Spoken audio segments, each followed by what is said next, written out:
Are you there, Governor? Are you there? This is absolutely wild. Alright, so this is footage of if I die, you guys are here. I'm gonna go and stick my head out, because that's a stupid idea. I think they're saying something in French. I heard police, but I don't understand, but let's get down. Listen to that, listen. It's always eerie walking through a cemetery. There's many more where that came from. Little girl. People can say what they want, but it's a totally different feeling being here. Totally different. Can't even put into words.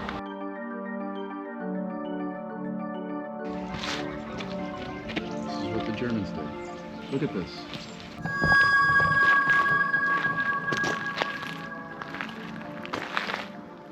So this walk, it kind of feels jungle-esque, if that's even a word. It's actually really beautiful over here. Lots of fresh plants. You can smell it in the air. Is that a Dodge Ram?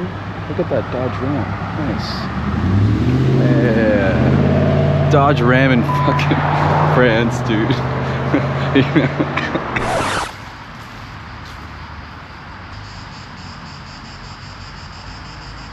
Do as the French do. I think that's a saying. It's not. It's a saying today. People are gonna be like, why did you just film your piss? Because that's my kink.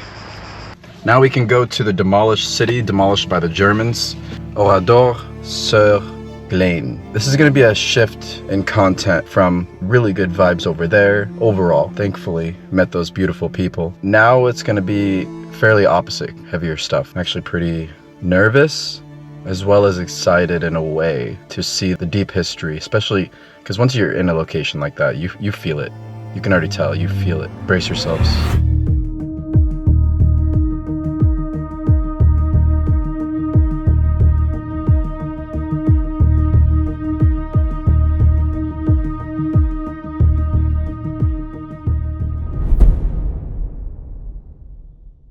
So now we're walking in the village. Honestly, once I step foot in here, it's a little eerie in here. But look at some of the ruins. Was once a town and just now obliterated. Some of the buildings held up, but was untouched. Just look at some of these areas. It was a town that got obliterated by the Germans. Here we are. This is the Germans doing. Charles de Gaulle, the French president at the time, says don't touch it. Leave the city as is to commemorate everybody who lost their lives. About 600 to 700 wives, husbands, mothers, daughters, grandmas, grandpas, all the above, dead. Now we have burnt cars to shreds. There's a cross right here.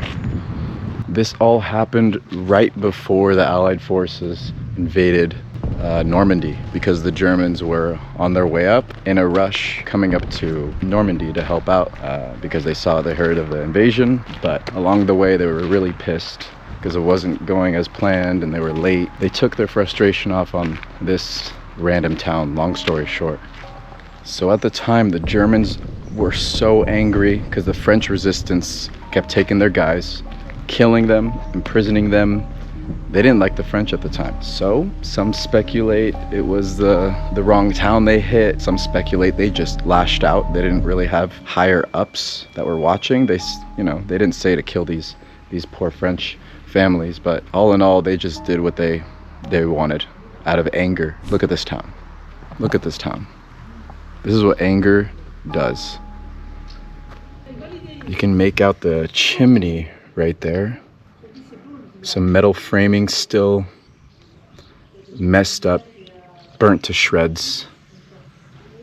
Some of the ruins still stand around the town. This is about 4 to 6 football fields large. The dentist. This was the dentist office. It's really wild to think about. It's crazy.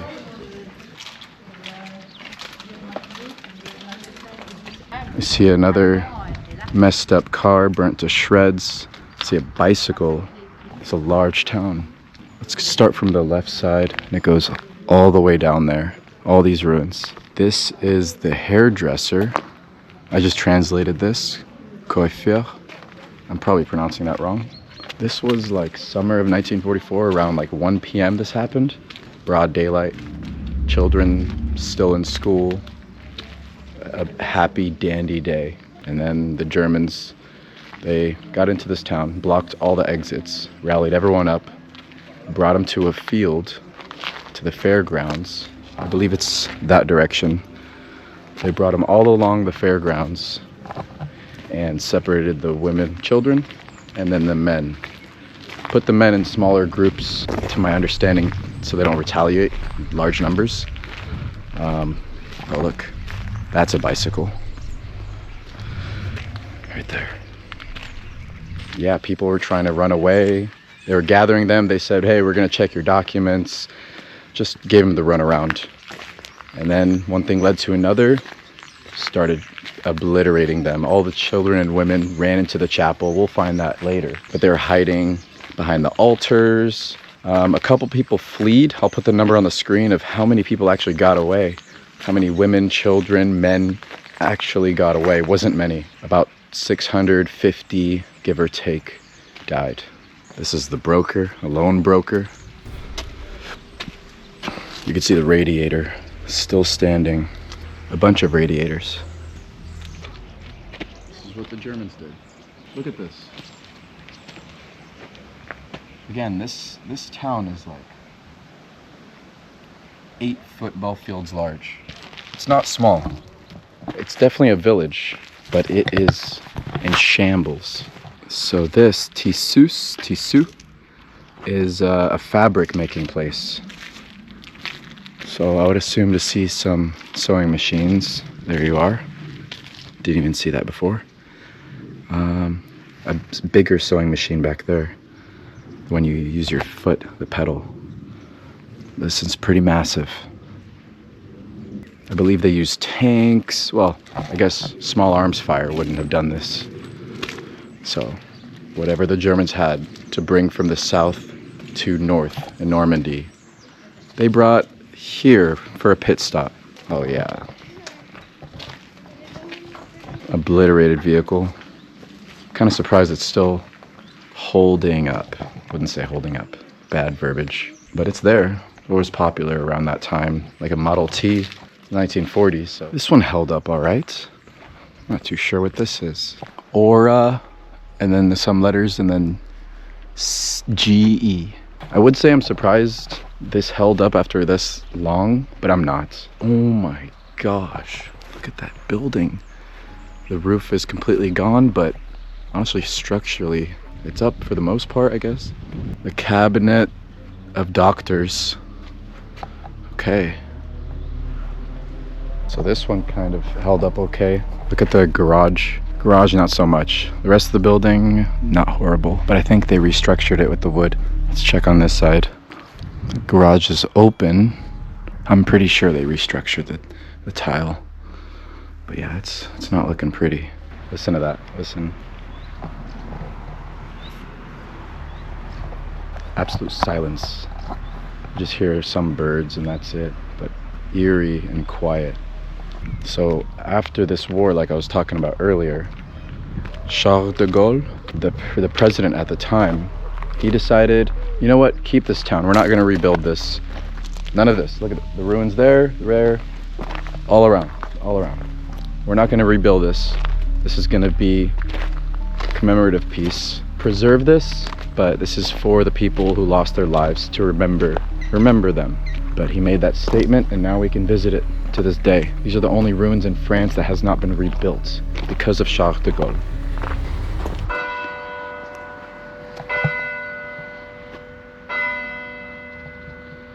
Wow, the church bells. It's deep. You can see the whole street layout stuck in 1944. All of this, 1944, has not been touched. That's mind-blowing to me. It honestly doesn't even feel like normal ruins. It feels like everybody stepped out of here and left it as is. Seamstress. So I think it's for fabric, for seams. We have a well over here. They're preserving a lot of these older businesses with these gates. So that's good. That's good. This is massive. Look down this. Like I'm at one end. This is the exit, like one of the exits. Look all the way down there. I can't even see the end. It curves around all the way down.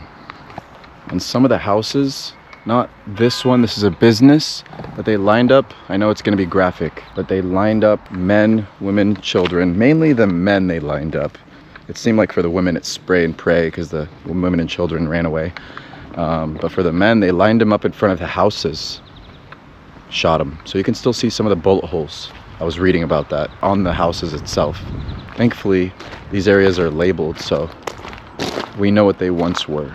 Honestly, you hear about these tragedies and people can say what they want, but it's a totally different feeling being here. Totally different. Can't even put it into words. It seems like a post. See the post up there, and then I see where you can deposit mail into. Looks like it got restructured, but if this stayed the same, that's insane. It's very impressive. This seems like the electric box. You can see fuse style. Used to be fuses in there. So this is the electric box for the town. You can see the electric wire going all the way down, going throughout the town. Again, this was untouched. This is how electricity looked back in 1944. Very interesting. Still has the sign on it. Danger and mort, M-O-R-T, that's death. So danger of death. Don't touch. You can also see some of these doors back in the 1940s. Some of them, not all of them. They're very small, not tall, all of them. Very small. I believe they're doing some partial repairs over here. Doesn't seem like they're doing too much, of course. They want to keep it as preserved as possible. But you know, natural things happen. So, seems like some construction equipment. Some ladders, steps, so they can get around the building without actually putting a ladder up against it and ruining the building. Oh, you can see some of the nails sticking out of the wall right here. And some of the moss because the humidity is growing on the building. Look at those gears on the wall. I don't know what device that would be. Maybe a sewing machine. I'm 100% not sure, but there's a chimney. I at least know that much. Wow. This was a hotel restaurant. Right here. Hotel restaurant. Wow. Got some of the structure that still stayed up. This beam going across. There's also something about touching. I don't want to mess anything up, of course, but feeling this. I don't know. Again, I could be crazy, but there's something about it. Cannot be put to words.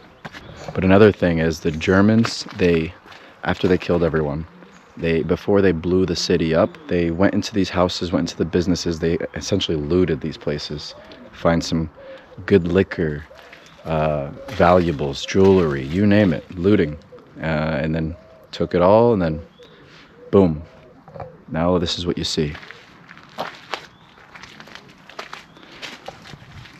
See bicycles over there, 2 of them. See the frames still intact. Car, older style car, of course. It's not going to be a Mazda. There's another sewing machine. That was a hot commodity back then. All right, vin spirito, so wine spirits. This is a wine place. They sold wine. I think they made wine. I'm not entirely sure, but it involved wine. If you know what that device is, let me know. French car brand, Renault. Yeah, this is where the garage is at.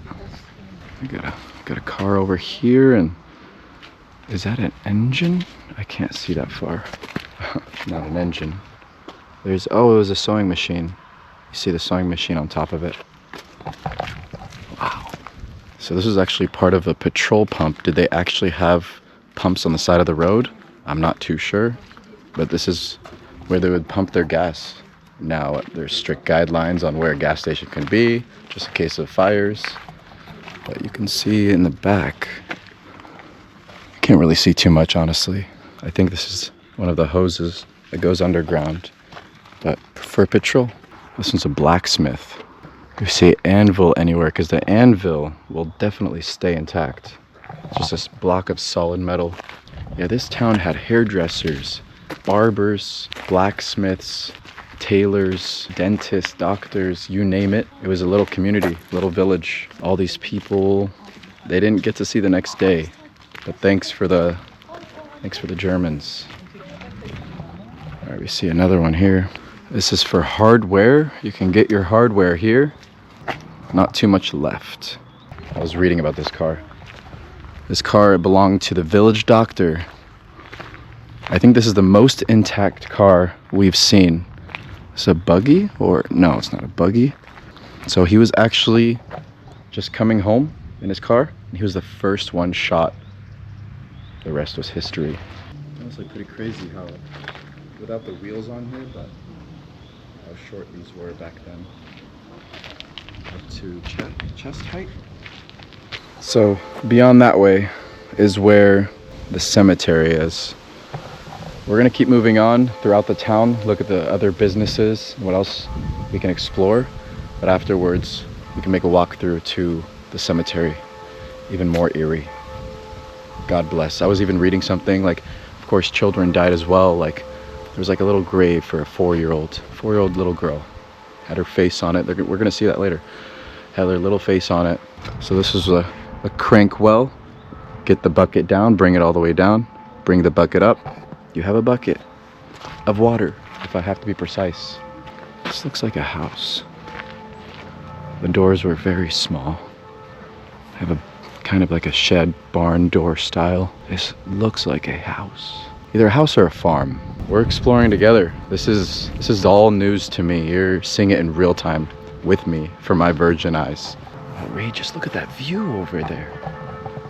I think that's the church. Right beyond, right here. That stood up very well. We'll go over there. We'll make a loop. All this rubble in the middle. Cleaned up. You got a bicycle back there. It's heavy. It's a heavy place. I've only been to a few heavy places, but this is one of them. I'm putting this on the list. I've been in Normandy as well. That was very heavy because we Americans were directly involved. I think that's why it was like, whoa. See that bird over there? Some people say after passing, reincarnation, if you believe in that. There's a bunch of birds over here, all in these trees. Maybe that's a sign. I'll leave that with you, but I don't know. Imagine the people, like after the Germans were gone, some of the passerbys in nearby towns came to clean this up and try to identify bodies. They only identified 50 give or take out of 650 give or take. I shouldn't go into more detail. I think that says enough. But imagine coming back after all this destruction of cleaning up, identifying your body or the bodies. There was even a father that was trying to identify his sons. I think he only identified one son. Couldn't identify his other son, couldn't find him. This seems like a well, not a well, but more so like a bath, a waterfall. You can definitely tell water came through here. Just right over here. Maybe it was for the birds. Seems like there's a drain down here, so maybe a circulating water source. We have another cafe here. Seems like a pretty massive cafe. See, cafe, see right here. Cafe of the center. It's right here. Look at this staircase that goes nowhere. Wow. I think I've said wow like 50 times already. So this is the famous church. See, in comparison to this rubble, I think this is made out of a different material. Probably one of the most heaviest places here. So I could see the specific altar they were talking about. So the women and children would hide behind this altar when the Germans would come in and try to gas them out. But a couple of them jumped through the window because they would shattered, they would throw stuff in, jump through the window. So if you haven't noticed already, the roof is completely gone, but you can see some of the artifacts that are still left here. This cross, some of this rubble. And this was where you got holy water when you entered. One last look. Wow, a lot of automobiles here. Doesn't look as good as the one we saw out in the open, but they're here. Also really interesting, you could see how they dealt with water back then in 1940s. They have a grate over here. They used the rock formation, and you can see it all along the sides. I talk about it like it was like medieval times. It was just around the corner. It wasn't too long ago, almost 100 years ago, but it's still interesting. Now we go to the cemetery, which is that way.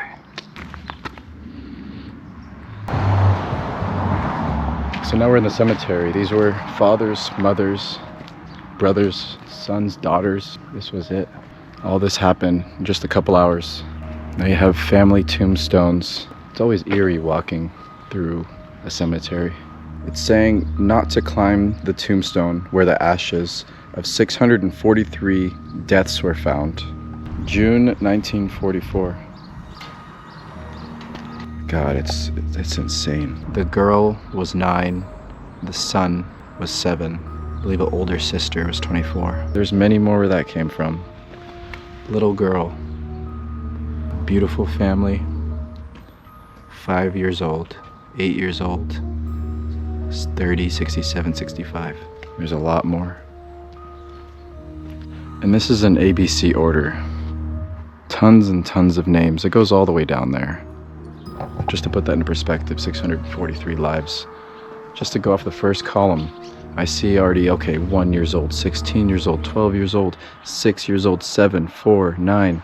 Look at it, look at it. You see it, pause this video.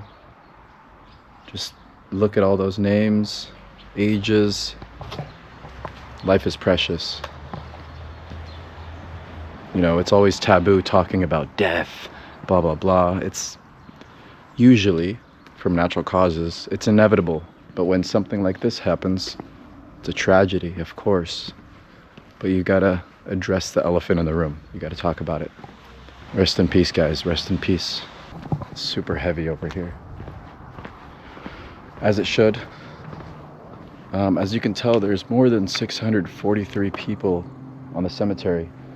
So, seems like there's a lot of family members.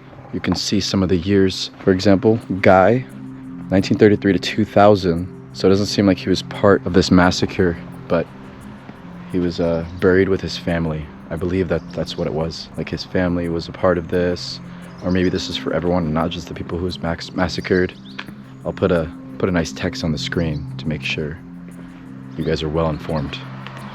So we started our day out at the sea, checking out those German bunkers that once stared out at the sea, built to stop a war, ended it here in a village that couldn't stop what came. Same war, different ends of the spectrum, totally different energy. Honestly, didn't come here to give a history lesson, but this is reality. I came to feel what's left behind. And if you felt it too, even just a little, drop a like, leave a comment, guys, and subscribe if you're into raw stories like this, if you're into traveling off the beaten path. I don't usually have an agenda. Most of my content, what I'm going to be producing from now on, is just going off the beaten path, creating friends like we did earlier today, exploring, seeing the outdoors, looking all around and about in different countries. I'm not going to show you the Statue of Liberty. I'm going to Rio soon. Maybe from afar I'll show you the Jesus statue. It's not about tourism. This isn't what you can see. I want to show you the atypical stuff. I got more coming. Different corners of the world, same real energy. I appreciate you watching. We're going to wrap this up. See you next time. Thanks a lot, guys.